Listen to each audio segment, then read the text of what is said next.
Bakit nagalit lahat?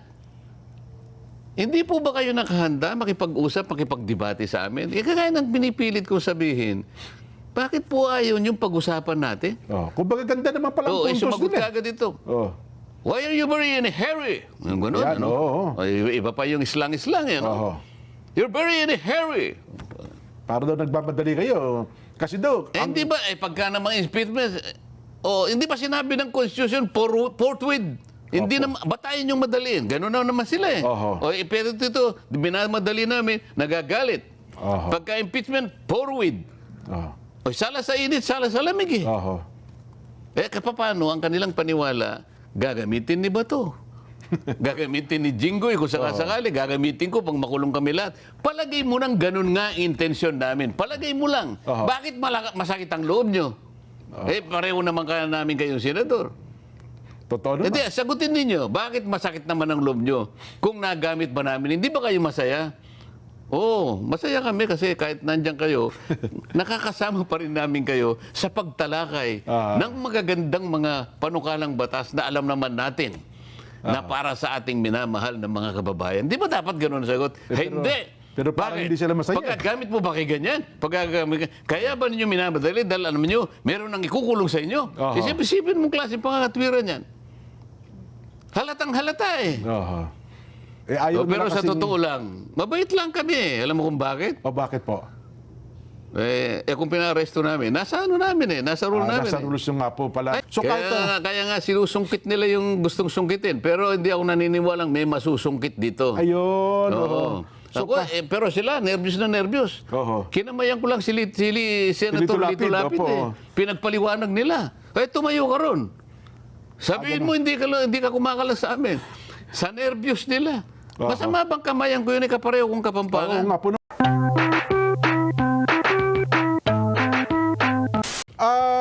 Binabanggit niyo po kanina, ngayon may mga aktibong senador, kasama niyo po ngayon sa Senado, na tila yata noon sa mga nakalipas na kongreso, ay sila mismo ang nagsusulong na magkaroon din po ng ganitong pagbahagi o pag-participate ng mga kapwa nila senador na hindi makaka-attend sa mga pagdinig. Tama ka, Jen. Yung binabanggit ko kanina, at bago tayo nag-break para sa mga advertisements natin, si Ping, ipinakikiusap niya na si Antonio Trillanes ay makapag-participate kahit sa pamamagitan lang ng teleconferencing. Dahil sa senador naman siya at importante naman ang kanyang pakikisama sa pagtalakay ng mga usapin. Nung time na yun, nakulong ata si Trillanes, ano po? Nakakulong nga yes, po. Kaya nga nabanggit ko yung IPU, hanggang doon, ipinarating yun. Ayun, kaya ko nabanggit lang yung IPU, sapagat yung pakiusap na yon, yung resolution na yon, umabot hanggang doon. Anong ibig ko sabihin? Talagang seryoso nilang ginawa ay pakiusap. Kahit nakakulong ang isang tao, makadalo man lamang siya kahit teleconferencing lang. Meron din naman, nakiusap din kay Laila de Lima. Nakakulong din siya doon. At ang nakiusap naman doon, si Senator Kiko at saka si Senator Ontiveros.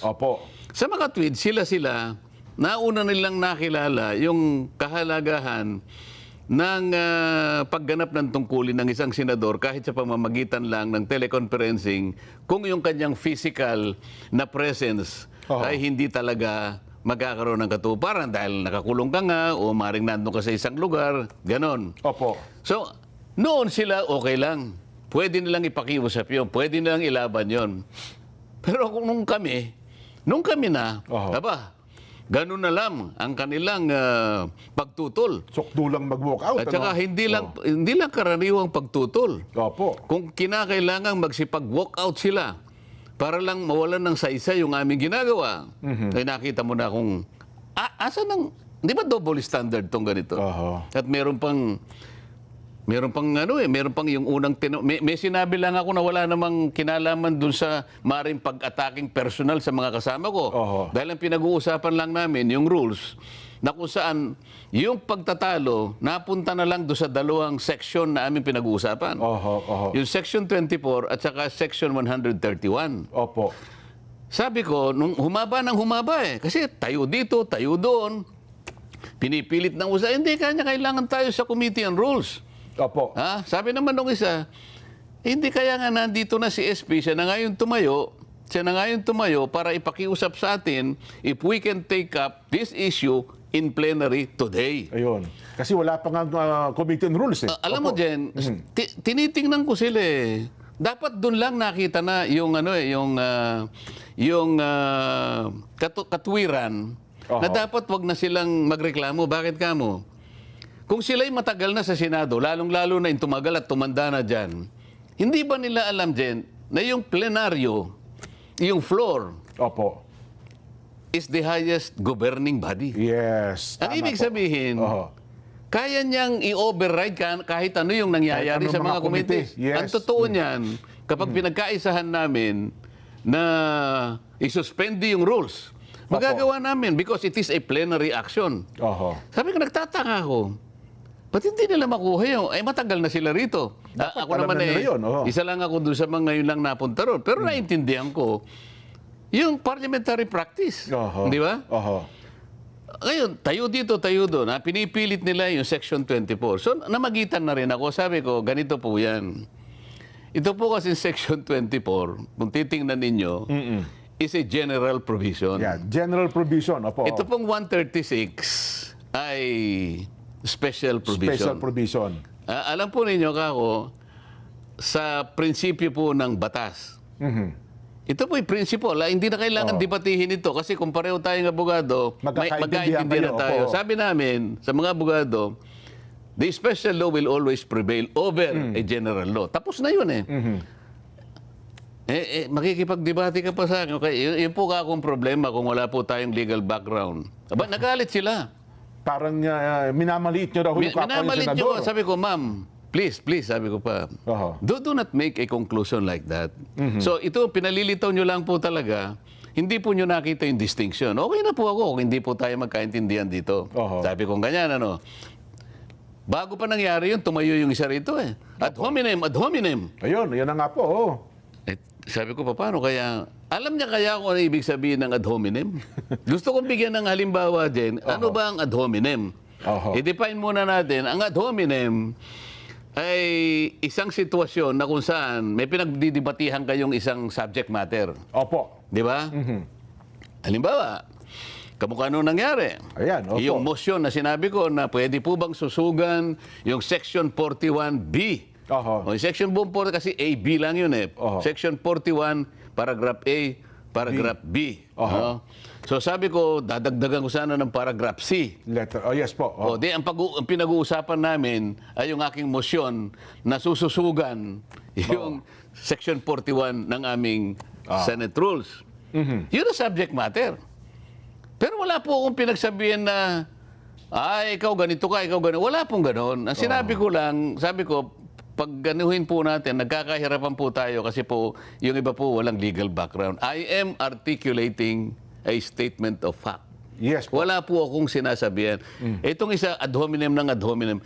Ang ad hominem kasi, Jen, imbes na yung pag-usapan natin, ay yung subject matter, pinagtitira mo yung kalaban mo. Pinersonal mo siya. Na may personal ka. Iyon ay malayo sa aking ginawa. Alam po nila yon. Makikita naman nila sa mga video. Ngayon, magbigay tayo ng example ng ad hominem. Opo. Kung naghanda na yung pinahanda kay Direktor, kung pwede nating pagawa ngayon para sa magkababayan natin. Ipapanood ba natin? Sige nga po. Kung po pwedeng ipanoorin na natin direct kung okay na yung video. Inihanda ni ni Pogi. Ayan. Aha. Meron ba? Para example lang, ipanood natin sa kanila, Sen. Ito ho, to, lantarang ad hominem po ata ito. Example, ayan. Yan, Paulit-ulit na. Ikaw na magbasa. Paulit-ulit na sinasabi na ito ang batas. Pero itong dalawang ito, ang tinutukoy po yung Senador Ontiveros sa Trillanes, pinagpipilitan yung kanilang opinyon. At sino yung nagsasalita? Senador Erwin Tulfo po. Yan, sino yung sinasabihan? Senadora Risa Ontiveros po. Oo. Pinagpipilitan yung kanilang opinyon na opinyon ng IPIS. IPIS. tanging itong dalawang senador lamang na ito ang walang kinalaman sa paggawa ng batas. At alam nyo lang gawin, tumira ng tumira at maging source ng fake news. Ganun ang boses niyan. Napakinggan ko po yan eh.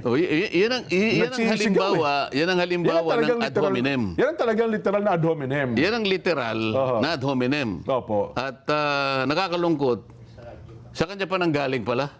Di ba? Ako ba nagsabi ako na gano'n? Hindi. Ako ay gustong tumulong sa ikatatapos ng aming pinagtatalunan.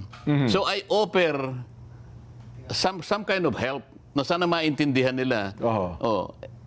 And hindi ako nagtagumpay kasi hindi nila maintindihan dahil wala nga siyang legal background. Ngayon, daming kinuha nag-trigger sa kanila yun. Ang dami namang mga abogado, lalo na yung mga pulpul na abogado na ayun, nagpilit merong nagpalitrato doon sa library yata, punong-puno na libro ng mga yung background niya puro legal books. Opo. Yan, kanya may legal background na ako. Alam mo, Jen, ito mga ganito, hindi nakatutulong para linawin ang isang napakasimpleng bagay eh. Hindi ba? Yes po. Sinabi ko lang na ito po ang, baka makatulong po, iwasan na po natin itong bahagi na ito kung tatanggapin po ninyo itong prinsipyong ito na sa batas po ay nangyayari.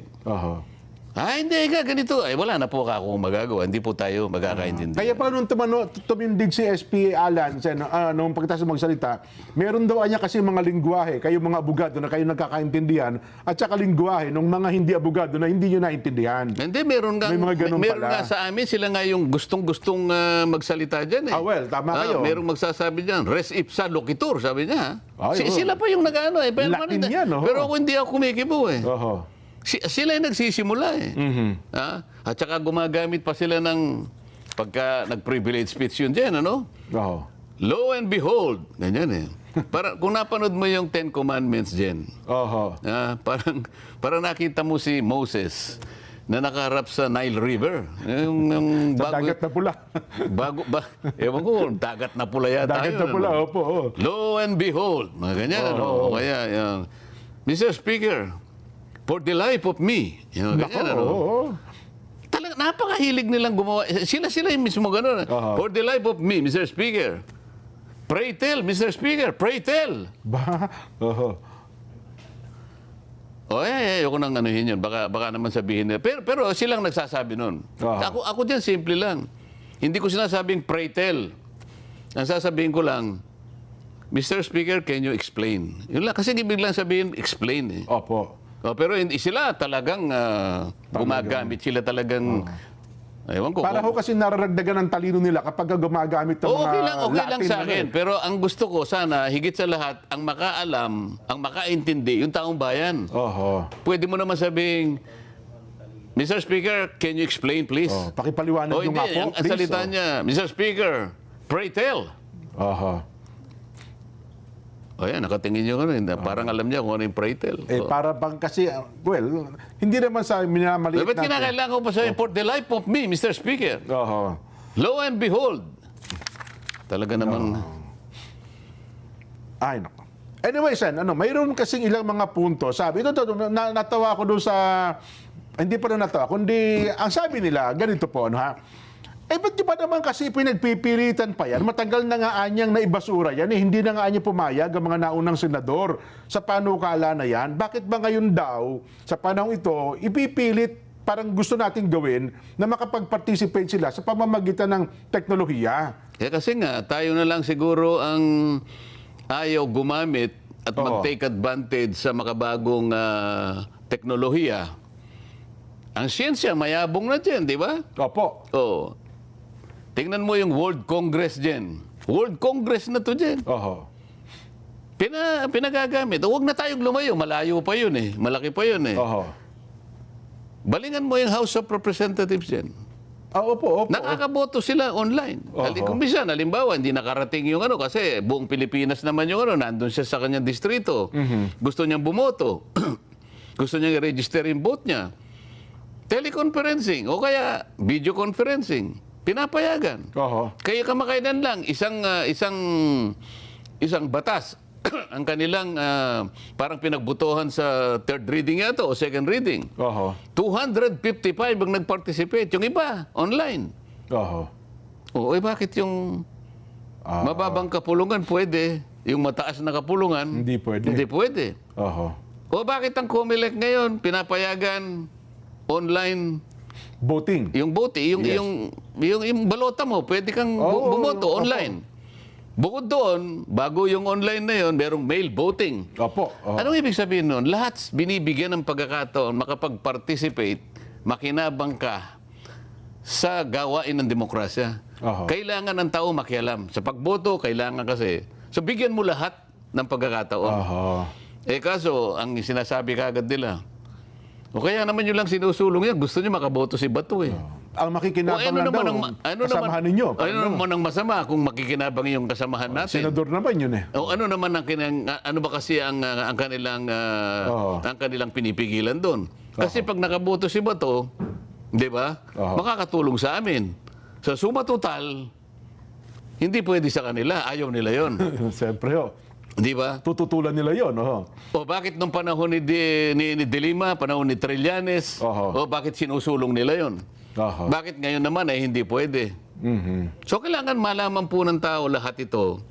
Para sa ganun, kayo po ang magpasya din. Kung tama ang ginagawa nila, ayun, bigla po silang umalis. Tama ba yung ginawa nila dyan sa palagay mo? Parang immature nga yun, Sen, no? Hindi mature. Paano yun? Halimbawa, kung napakaraming mga kabataan, halimbawa, merong subject na sa mga eskwela. O kanya, class, para makita niyo ang akto na nangyayari sa Senado, ang ating subject matter ngayon ay tingnan natin ang kanilang proceeding. Ano? Nako. Pagkatapos yun ang nakita, merong magtatanong sigurado, lalo na yung mapagtanong ng mga kabataan dyan. Lalo na ikaw, nung bata ka, tanong ka ng tanong, kaya palagi kang nakukurot ng teacher. Nako, talaga na mapipilitan ma'am, ano po ba yung... bakit po nagsialisan ng ganun? Ano sa palagi mo ang sasabihin ng teacher dyan? Baka sabihin, ilipat nyo, huwag naman dyan. Mag-iba tayo ng channel. Hindi siya magpapaliwanag doon kasi... hindi pa mali yun Hindi niya pwedeng anuhin kasi nakakita ng mga bata di ba? Hindi ka naman pwedeng magsinungaling sa mga bata. Yun ay tuntunin, very basic yun. Nako. Malalagay pa ngayon sa alanganin. Ang mga bata ngayon, malilito. Akala ko po panonoorin natin. Ipaliwanag po ninyo ano nangyari. Bakit po sila umalis? Yun po ba'y gawain po ng Senado? Hindi ko alam, baka hindi makasagot yung teacher sa ganung pagkakataon. Nako.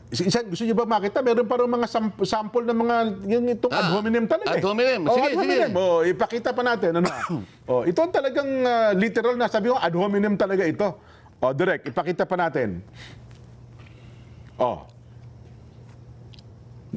Ayan.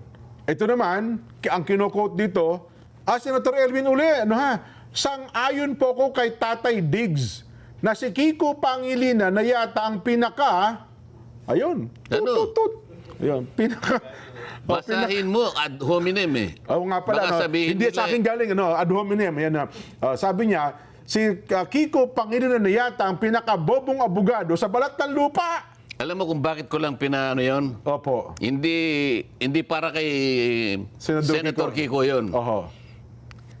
Para lang malaman ng tao na pareho na sila ngayon sa minority. Magkakampi na sila ngayon, magkasama na. Hindi mo pwedeng balikan yung pinagsasabi mo sa mga kasama mo. Pagkatapos sasabihin mo na ako wala naman ako sinabing masama, ako pa yung nag-ad hominem, ikaw nga yung pinagsasabi mo. Yan ang pinakamabuting halimbawa ng ad hominem. Yan ang talaga. At ngayon, nakisama ka pa sa kanila. Hindi ko malaman kung paano nangyari yan Bagamat baka sabihin katwiran, hindi pa ako senador nung panahon na yan walang pinag-iba yan. Walang pinag-iba yan. Wala na bang iba? Meron pa Meron pa rin. Isa, ano pa? Direct. Yan. Baka naman inaprubahan ng mga kasama ni Kiko Pangilinan mga sandabukal din ng mga pulpol na senador. Yan ang talaga. Ang example nito kung paano mo sasabihin ang isang bagay.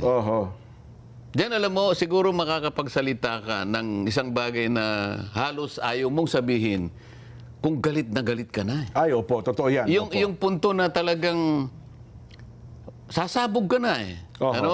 O kaya naman, wala ka nang magagamit na ibang talata o ibang salita sa diksyonaryo, Oho. kaya napilitan ka na doon. Ibig Nagagamitin sabihin, yung mga ganong mga salita, hindi no? basta-basta na gumagawa ka ng ganyan eh. Oho. Yung pagpipigil, yung kabutihang asal, palaging nasa atin yun dyan eh. Ay, opo naman. Opo naman. Hindi ka basta-basta magbibitaw ng ganong klaseng mga pananalita, kagaya ng binasa mo, Oho. kung yung pagkatao mo ay ganap. Di ba? Oho. Magmula sa pagiging bata mo hanggang sa lumagay ka sa katayo na yan, dapat Oho. ay marami kang dinaanan para sa ganun ay mapigilan mo sarili mo na magsalita ka ng mga bagay na ganun. Oho. Kahit pa, galit pa, kahit pa sa anong sitwasyon, hindi mo dapat sabihin yun. Ano ha? O lalo ngayon, paano ngayon kung tanungin siya? Oho.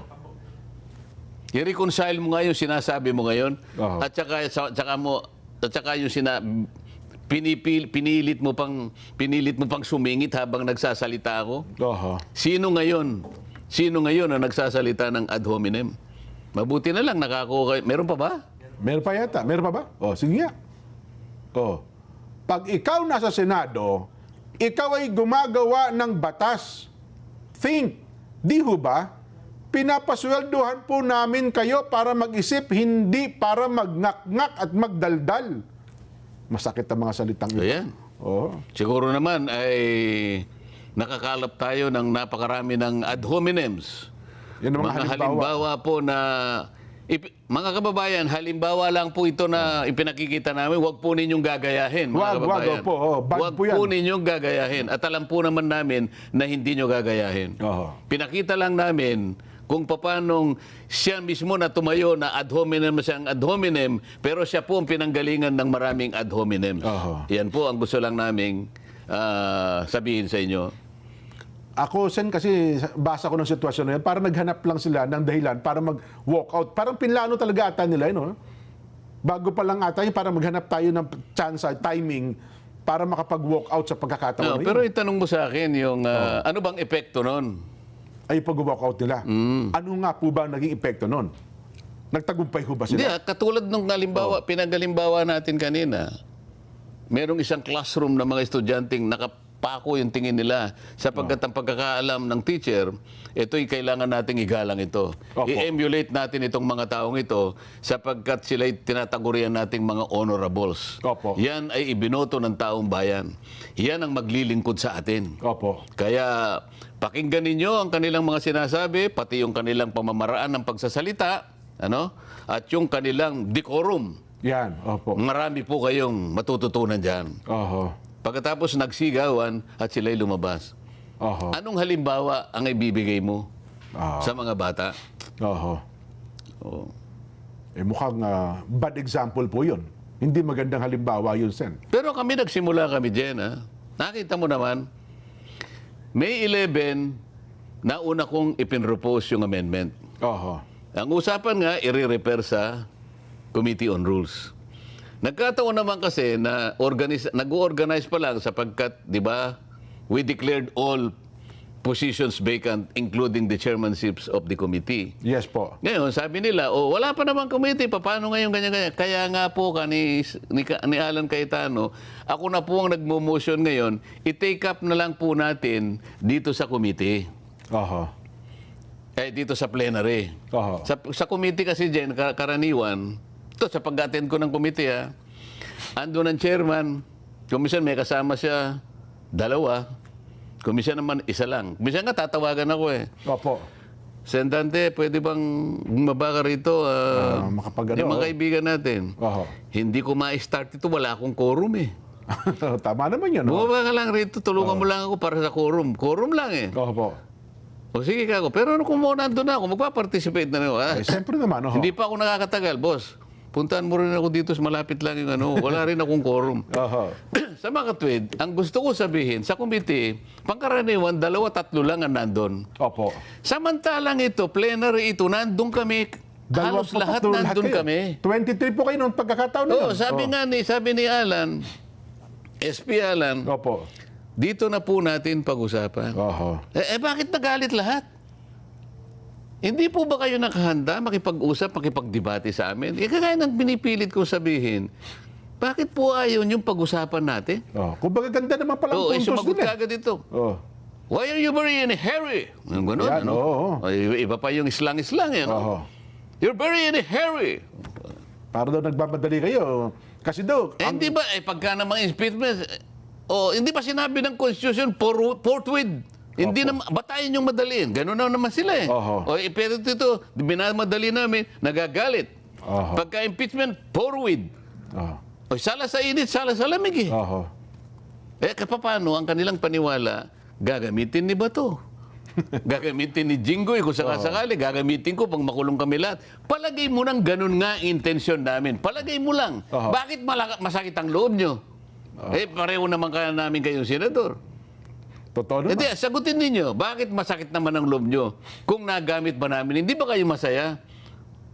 Masaya kami kasi kahit nandiyan kayo, nakakasama pa rin namin kayo sa pagtalakay ng magagandang mga panukalang batas na alam naman natin na para sa ating minamahal na mga kababayan. Di ba dapat ganun ang sagot? Hindi. Pero parang hindi sila masaya. Pagkagamit mo ba kay ganyan? Kaya ba ninyo minamadali dahil alam nyo, meron nang ikukulong sa inyo? Isipin mong klase pangakatwiran yan. Halatang halata eh. Pero sa totoo lang, mabait lang kami eh. Alam mo kung bakit? Bakit po? Kung pinaresto namin, nasa ano namin eh, nasa rule namin. Nasa rules yung nga po pala. Ayaw lang namin yung yung humaba lang ang usapan. Magiging confrontational pa eh. Tama din naman, ano? At least malumanay din naman si SP Alan, ano? Maluman. Ano yun eh. Kung pinag-uusapan eh, siguro, kung nakaklase ko sa Harvard, meron kami subject dun eh, The Art of Negotiation. Baka personor si Alan dun eh. Ganun, no? Talaga negosyador pala si Alan, ano? Ganun naman dapat. As the President of the Senate, hindi lang naman yung majority ang totoo po inaalala naman, mo. Pati minority, lahat yan talaga. Presidente ka ng buong Senado, so extend mo rin yung kamay mo sa minority. Hindi lang naman, makiling ka, majority tayo. Pero huwag mo rin silang pababayaan. Ganun naman yung sa Kamarasan, di ba nung naging SDML kayo, ganun din naman eh. Di ba yung mga makabayan black nga, kinakaibigan yun eh. Kasi parte ng deliberasyon yun eh. Di ba? Lahat naman sila. Magmula kay Saturo Campo, Crispin, si Lisa Masa, mga kaibigan, si Teddy Casino, si Ka Beltran. Puro kaibigan ko yung mga yan eh. Ganoon talaga. Ay, nako. Sa Monday, expect na natin, mag-schedule na po ang, bagamat wala pa yatang representative ang minority sa Blue Ribbon Committee, Sen. Ngayon nilang magbigay eh. Kasi sabi nila siguro, ito naman, sarili ko lang na opinion. Wag na kasi makukuha naman natin kaagad dyan. Ganun ba ang kanilang pananaw? Kaya pala hindi sila naglalagay ng mga representative sa bawat committee. Pangkaraniwan na yung pagkaganyan dahil organization na, yung minority leader, magsasubmit siya ng pangalan sa mga tao niya. Ito, gusto namin dito, si ganito dito, si ganyan. Sabi nila, hindi na kailangan niya kasi it's only a matter of time. Ganun ang iniisip nila. Ganun ba? Pero kung halimbawa, wala pong representante ang minority, pwede pa rin magpatawag ng hearing ang BRC? Bakit hindi? Kung ayaw nila, kahit dalawa lang kami. Kasi ang chairman nyo, Senadora Pia, tapos dalawa kayong vice chairman, abagay nakapag ano naman, no? Siyempre, hindi sila pupunta eh. Kasi nga ayaw nila mag-participate, di ba? O di majority ang kasama ko, may kasama akong dalawa, di okay. Tuloy na yun. Ito, sabi hindi daw lamang yun, ha? Hindi lamang yun. Ako, vice chairman din ako ng public order. So mag-a-announce din siguro ako by Monday na patatawag ang NBI at DOJ dahil doon sa ginawang paghuli kay Senator Bato nung 11 at saka yung pagkaroon ng paputukan nung May 13. Magkasunod na araw yun. Kailangan magpaliwanag sila. At patatawag ko rin si Trillanes. Na nagwawagayway doon ng warrant of arrest. Doon, kailangan maimbestiga yan. So pwede pala kasi ang chairman niyo po sa public order, si Senador Bato, Kayo po as vice chairman, pwede naman pala yun. Oo, wala pa si Bato eh. Oo nga po. Oh. Nagbabakasyon. Hindi umatagpuan. Ito, tingnan mo ang ginawa na naman nila. Si Senador Robin at saka lahat ng mga kung sino-sino na nagbigay daw ng tulong para makalaya si Senator Bato, inaakusahan na naman ngayon ng PNP yata. Iniisa-isa na po sila. Paano magkakaroon ng pananagutan yung tao? Bakit? Saan ba nanggaling yung kautusan na arestuin si Senador Bato? Sa ICC po. ICC warrant. Ayaw naman nilang ipakita yung warrant of arrest. Ayaw din nilang ipakita, okay, halimbawa, totoong merong warrant of arrest. Kanino po binigay? Binigay ba sa'yo? Mr. Trillanes, binigay ba sa'yo? Ipakita mo yung yung paper trail, di ba? Opo. Kasi manggagaling yan sa Interpol. I-evaluate yan ng General Secretariat ng Interpol. Magmi-meeting sila eh. Yan, ipadadaan doon sa tinatawag na diffusion mechanism. Hanggang sa magpalabas yan ng red notice. Okay? Pagkatapos, makikipag-coordinate siya sa mga member countries niya. So yun ang proseso. Opo. Paano siya makikipag-coordinate sa Pilipinas nang hindi siya nakikipag-ugnayan dun sa NCB ng PCTC? Lahat yun ipalilitaw mo kung talagang dumaan ka sa proseso. Paano napunta kay Trillanes yung warrant of arrest? Si Trillanes bang inatasan ng magbasa ng Miranda warnings? Kasi babasahin mo yun eh. Oo nga po. No? Senator Bato, ikaw ay merong karapatan na manahimik at lahat ng sasabihin mo ay gagamitin sa lahat ng hukuman, lalong-lalo na sa hukuman ng ICC. Pwede ka rin magganito, pwede ka rin gumanyan. O sino nagbabasa no? Si Trillanes? Yun, ang masakit na katotohanan. At mukhang, kasi daw po, ano ba yun? Yung sabi, wala naman anyang, hindi ata siya ng ayunan yung hinihinging TRO. So, ibig sabihin na niya, hindi naman kung hindi sila nagbigay ng TRO, hindi naman sinasabi doon na pwede nyo nang huliin. Ang sabi ng Korte Suprema, kinaklarify namin, hindi pa kami makakapagbigay niyan. Kasi pinag-aaralan naming mabuti yung main petition. Yun, opo. Kung meron kayong paggalang sa Korte Suprema na kinakailangan nyo naman dapat igalang, wala eh. Ano na natin? Huliin na natin. Narinig ko naman si Pangulong Bongbong, wala pong order ang gobyerno na huliin si Senador Trillanes, Senador Bato.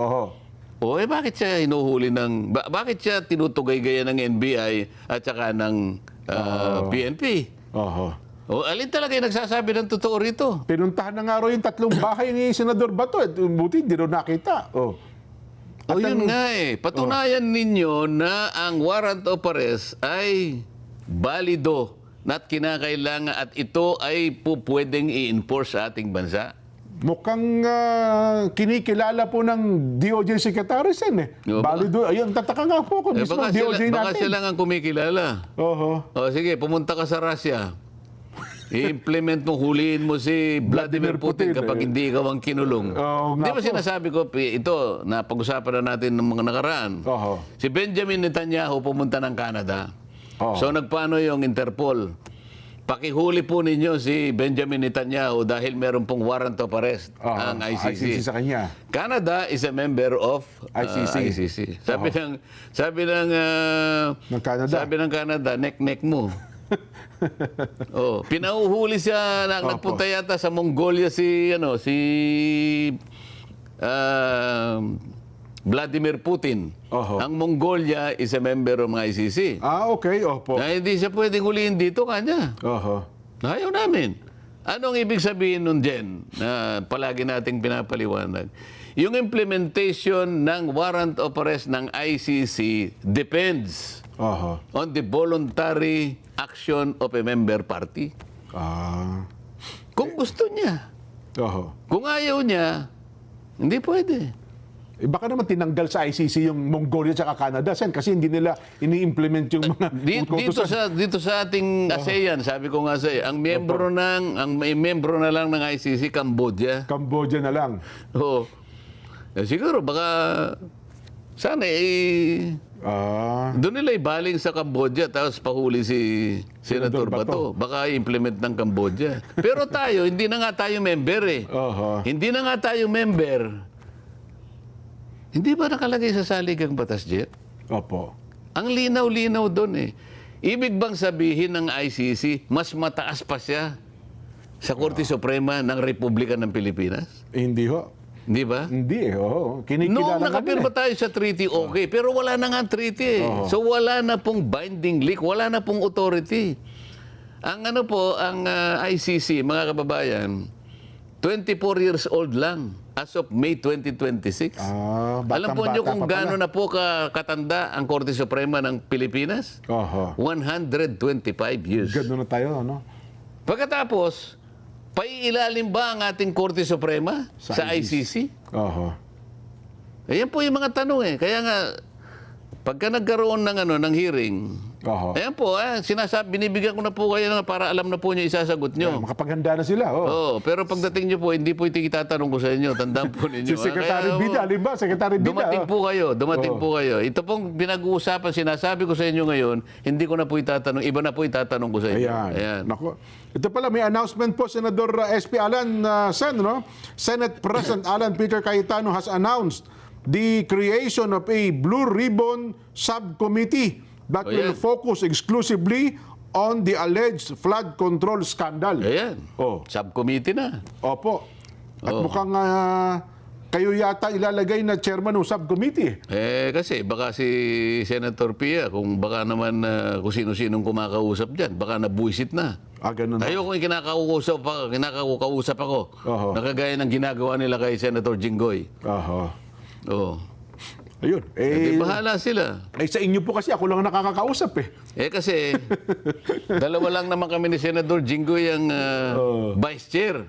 Nga po, winawarrant na si Jinggoy. Di ako na lang ang natira. Ayun. Baka hindi na ako makatawag kasi nga pati ako naresto na rin. Ayun, ang masakit na katotohanan. Di ba? Opo. Nakangiti ka lang. Pero ito, sinasabi ko nga sa'yo. Maaari po nilang gawin ito, mga kababayan. Ako po, ginagamit kong halimbawa ang ginawa nila sa akin. Maliwanag na maliwanag po sa sikat ng araw, wala pong plunder na involved. Hindi po totoo yung sinasabi nila, lalo na po yung mga bugadong pulpul na naggagaling-galingan dyan, na kahit na po pribadong pondo na itinulong ng isang kaibigan na lang-alang lang sa kanyang hindi rin kagustuhan eh. Sa kanya lang pag-asa na baka sakaling manalo ako dyan. Babaho naman. Isasangkot mo pa sa plunder. Kung hindi nyo kaibigan, hindi kayo tutulungan nun. Kanina pinaliwanag ko na sa'yo eh. Gusto ko mangako ng mga bagay na maaaring kung may tulong sa kanila sa mga darating na panahon. Tatawanan lang nila ako eh. Siguro sasabihin niya, boss, huwag na. Ikaw naman ay number 33 ka eh. Di ba? Kung ikaw ay number 2, boss, sigurado. May laban tayo dyan. Yan, Di ba? May impluwensya ka na pagka nagkataon. Pero kung gano'n, sa layo, Sen, kaibigan lang kita. Kung hindi kita kaibigan, itataguan na kita. Pero ngayon, ayan, ginawa nila ako ng usap. Ginawa nila ako ng kaso. At pinasasagot ako sa takdang panahon. At sasagutin ko naman po yan. Kaya lang, hindi naman po ako optimistic. Alam ko po kahit ano pang isagot ko, dahil sa kagustuhan nila, na mawala rin ako doon sa mga pagtatalong importante, lalong-lalo na po yung pagtukoy ng tunay na may kasalanan. Dahil sa flood control na yan, gagawin po nila lahat. Alang-alang lamang po doon sa kanilang kagustuhan, mapagtakpan lahat ang mga magnanakaw at mga walang hiya sa gobyernong ito. Pero Sen, curious lang ako. Hindi naman ako, kumbaga, hindi ko po alam ang rules. Halimbawa, nakulong ho yung ibang kasama ninyo, no? Wala na kayong 24. Kailangan pa rin ba nilang maka-13 para ganun po. So kaya nga sinusungkit nila yung gustong sungkitin, pero hindi ako naniniwalang may masusungkit dito. Ayun. So, pero sila nervyos na nervyos. Kinamayan ko lang si Senator Lito Lapid pinagpaliwanag nila. Kaya tumayo ka ron. Sabihin mo hindi ka kumakalas sa amin. Sa nervyos nila. Masama bang kamayan ko yun kapareho kong Kapampangan? Oo nga po naman, Kapampangan. Nagpasalamat lang ako. Sabi ko, Senator Lito, talaga naman ako, hindi ko malaman kung paano kita pasasalamatan sa pinapadala mo sa aking tibok-tibok. Tibok-tibok pala. Mga kababayan, ang tibok-tibok po ito ay Maha Blanca. Yun. Napakasarap po niyan. Nanggagaling po yan sa Porac, Pampanga. Porac, Pampanga. Pero Jen, bago tayo magtapos, Opo. nabalitaan ko kasi merong tropical storm. Aba, tropical storm, mainit na pala, may bagyo ngayon eh. Oo, ang tawag ay Jiangmi. Jiangmi has entered the Philippine Area of Responsibility at 12:30 a.m. today. Okay, kaya na lang. Opo. May 29, 2026. And was assigned the domestic name Doming. Yan. Doming pala. Bagyong Doming. Ba't yun naman nabanggit, Sen? Kaya ako napabanggit ito. Dahil sa pinag-uusapan natin, na talagang gustong-gusto nilang pagtakpan, gagawa ng lahat ng kanilang magagawa. Opo. Para sa ganun, maisara, pagtakpan ng ganap ang paghalukay nitong flood control issue na ito. Trillion peso scandal. Matatahimik lang ang kanilang, siguro, ang kanilang buhay, pansamantala, kapag ito ay natakpan nila. At magagawa lamang nila kung nandun na naman sila sa Minoria. Kagaya ng ginawa na nila. Ito, hindi na natin kailangan patibayin. 9 na buwang singkad, Jen, walang ginawa. Ang pagtatakip na puro pagtatakip at gumawa pa ng kondisyon na para ipagpatuloy, kailangan pumirma kami. Wala na talaga. Wala na talagang asahan. Kaya ko lang nabanggit si Doming. Ayun.